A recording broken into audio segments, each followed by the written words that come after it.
श्रीहरिप्रेरणया श्रीहरिप्रीत्यर्थं श्रीगुरुभ्यो नमः। श्रीपरमगुरुभ्यो नमः।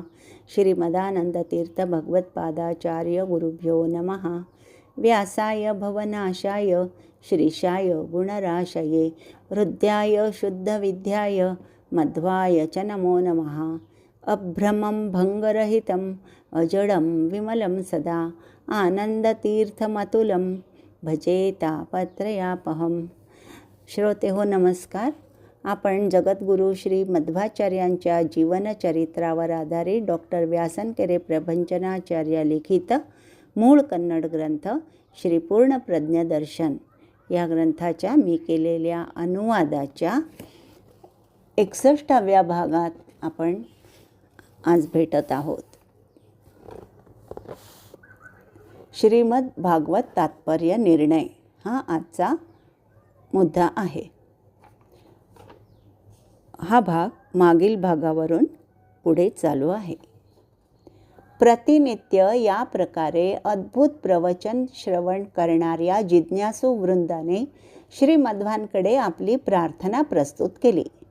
श्री व्यासांच्या महाभारताप्रमाणेच त्यांची भागवतादी पुराण रचनाही अत्यंत जटिल वाटतात।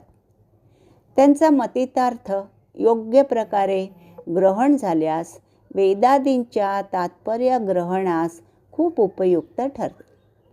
श्री व्यासांची भाषा खूपच विचित्र आहे। त्यातील भावार्थ अत्यंत गहन आहे। सर्वांनाच त्यातील मर्म कळते असे नाही। ते आम्हास आपण समजावून द्यावे। हे समजावून देण्यासाठी केवळ आपणच समर्थ आहात।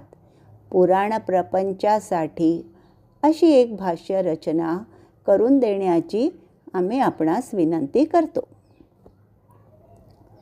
त्यांनी श्री मध्वाचार्यांचे सकल शास्त्र नैपुण्य हेरले होते। त्यांच्यातील काहींनी श्रीमध्व बाल्यावस्थेत असताना एकदा अच्युत प्रेक्षांसमोर श्रीमद भागवतातील पंचम स्कंध कुठल्याही ग्रंथांच्या मदतीशिवाय भर सभेत आविष्कृत केल्याचे त्यांनी पाहिले होते। याबद्दल ऐकले नव्हते अशी व्यक्तीच तेथे नव्हती। म्हणूनच त्यांनी श्रीमध्वांकडे ही विनंती नेली होती। श्रीमध्वांनीही त्यास विलंब केला नाही। या प्रकारे व्यासपूजा करण्यासाठीच तर त्यांचा अवतार होता। श्री व्यासांच्या साहित्यकृतीतील भावाविष्काराच्या अभिव्यक्तीसाठी खरे पाहता ती त्यांची विनंती म्हणजे यांचेही तेच मनोगत होते। या प्रकारे त्यांनी जी कृती रचली ती श्रीमद भागवत तात्पर्य निर्णय हा ग्रंथ होय। वरवर पाहता ते भागवत पुराणाचे विवरण वाटेल, परंतु खऱ्या अर्थाने ते सकल पुराणांशी म्हणजे 18 पुराणांशी संबंधित भाष्य आहे। शुकमुनींकडून भागवताचा प्रसार झाला तर सुखतीर्थांकडून म्हणजेच आनंदतीर्थांकडून म्हणजेच श्रीमध्वांकडून त्याचा अर्थनिर्णय प्रसार पावला। शुकमुनींमध्ये आविष्कृत वायुदेव हेच सुखतीर्थ आहेत असे म्हणताना येथे पुष्टी मिळते। गीता श्रवण केलेल्या अर्जुनामध्ये वीर नामक रूपाने वसलेल्या वायुदेवांनी श्रीमध्व रूपाने गीतेला भाष्य तात्पर्यादी कृती रचल्या। त्याचप्रमाणे शुकमुनींमध्ये बसून भागवत श्रवण त्यांनी केले। या प्रकारे भागवत तात्पर्य निर्णयाची रचना केली। आपल्या भीमरूपातील नातवाने म्हणजेच परीक्षित राजाने श्रवण केलेल्या भागवतास व्यास शिष्य श्री मध्वांनी या प्रकारे व्याख्यान रचना कृती रचली।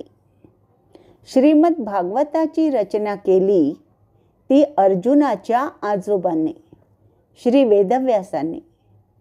त्याचे श्रवण केले ते भीमाच्या नातवाने म्हणजेच परीक्षित राजाने। हे येथे विशेष महत्त्वपूर्ण आहे। आज आपण येथेच थांबत आहोत। आपला पुढील मुद्दा असेल श्री त्रिविक्रम पंडितांचे पूर्वोत्तर। पुन्हा भेटूया पुढील भागात। तोपर्यंत नमस्कार.